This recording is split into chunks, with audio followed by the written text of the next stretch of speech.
Hey guys, Chaz here at Black Horse Motorworks. I'm going to make a quick video about a failed 355 header. This was a common issue on Ferrari F355s, 360s, 430s will have this failure.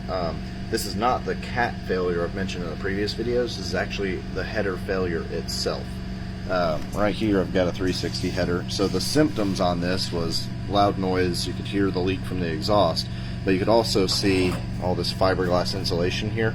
It was blown out severely. There's actually still clumps of it right here stuck to the exhaust, and it was all over the side of the engine. This one was really bad when it came in.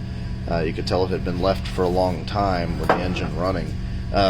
Anyway, so the first thing I'm going to do is I'm going to cut away this heat shield actually, and I'll expose the pipes underneath, and you can actually see the failure up close.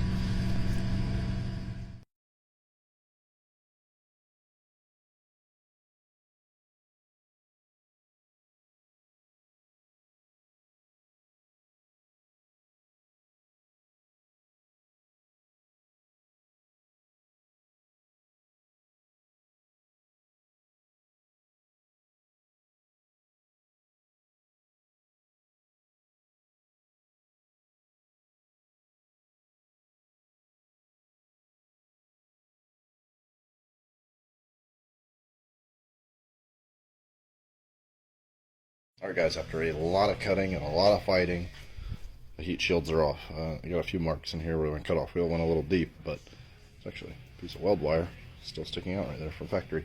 Anyway, this is the factory 355 header with the heat shields cut away. It is quite the task trying to get those off, so I've marred it up and beat it up a little bit, but I wanted to show you what the failure point on this was. So, see the runners and the flange here where it bolts to the head.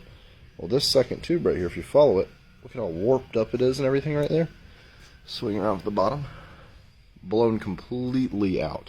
I mean, that's not rust, it's just burned through the side of the pipe.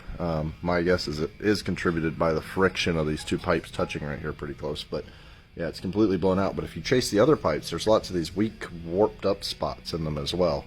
And that's what happened here. You can see it got so warped up, melted, and completely came apart, blew out, and the exhaust gas was escaping here inside those heat shields, and that's what burned up the fiberglass and blew it out in the gaps.